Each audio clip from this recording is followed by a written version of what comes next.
On to jobs again. June's U.S. jobs report indicated a third straight month of stagnant employment and making this the worst hiring period since 2010. Corporations have been shying away from employing, but the question is why?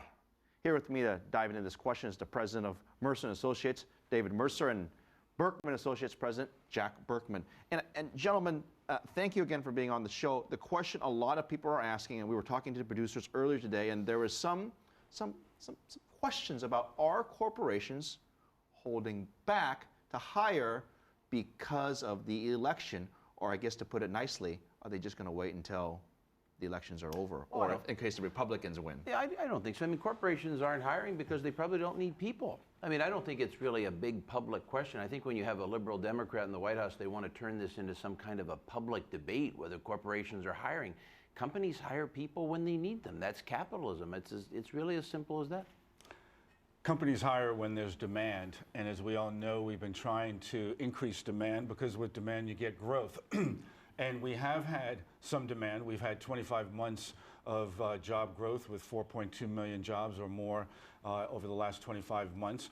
But we need more than that. As the president has said, we need to do better, and we need to do it in a way that makes it for America that's built to last, as opposed to through tax loopholes or some other kinds of incentives. And I think that you will see the debate now going actually to increasing that demand by doing a middle-class tax cut now, not waiting till 2013, so that there is certainty for the middle class. Then they go out and buy You're in favor things. to cut the taxes now for the middle class, which is basically an extension of the Bush tax cuts, is it not? Yes, it is, for the middle class. We need to place those tax cuts, given the situation we're in on the deficit. It would be an $850 billion revenue loss if we were to do it for all of the indexes. Jack, what's wrong with the plan? Well, what's wrong with it is the middle class doesn't pay any tax. I mean, the tax system in the U.S. is so skewed that the top 5% pays almost all taxes. I mean, if you're a family of four and you make even $100,000 in the United States, you pay literally nothing in taxes. So the idea that you're gonna have a tax cut and cut taxes, you have the top 5% pays at least 90% of the tax. If that were the case, then you would have a tax cut for them if we were to go with what Jack says, that it has no ripple effect. But I will say, for a family making $83,000 a year, with the Bush tax cut extended to the middle class, that family will save $2,000 that they'll then go spend with corporations. There are producers and writers and people here who work at CCTV, and I guarantee you, if you ask any of them, they'll all tell you taxes are too high. From the lowest paid employee to the highest paid employee, they'll all say the exact same thing. What's wrong with But that's not true. Is that not true? Our revenues are at the all-time lowest of GDP People ever. always see themselves as struggling. I mean, that's just, you could double. If the debate in the United States would remain the same, if everyone's income doubled in unison tomorrow, the national debate would be the same. The Democrats would continue to talk about the same kinds of things. But where you're heading, here's where you're heading in the United States. This is basically what the Democrats want.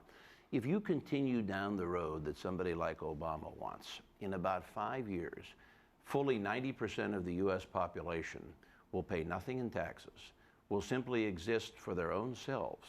They will eat, sleep, all right, and make I know where you're going with this, but I would still say the majority of Americans want government to be held accountable, and that's stop wasting money, and they want the government to cut waste. Isn't that a fair statement by taxpayers? And wasteful tax subsidies. Why are we giving $4 billion to energy companies that are experiencing all-time profits? I mean, don't the Democrats and Republicans agree on this point? But there we go, right? So that's $4 billion that would come into our revenue stream, so we can build our infrastructure, so we can keep firefighters and teachers and cops hired and build our infrastructure. You have to understand, those things came into play as a result of a political compromise in decades past that heaped environmental restrictions on energy companies. So, if you want to take those away, I'll take them away. Especially when they've been in place for 100 years. You have to get rid of the environmental restrictions. There was a political compromise made in decades past. Right. But okay, I don't want to skew the argument over to the environment. What I want to focus on is this debate, which is essential for the November election, and we're probably not going to have this argument or debate about it until after the election, because everyone's pushing this compromise till after the presidential election. Is that fair to push it to later? I believe it's going to be pushed now, and the decision in November will partly be financing or having Bush tax cuts extended for the middle class so we can stimulate demand. That $2,000 that the family of making $80,000 puts out of their pocket and buys stuff, that leads to increased jobs and corporations meeting that market demand. I have trouble understanding the Democratic opposition to cutting taxes for the top 5%. I mean, it's because it doesn't do anything. It's often said it doesn't stimulate the economy. I've had a lot of jobs in my. That's not true. I've had a lot of jobs in my lifetime. A poor person has never given me a job.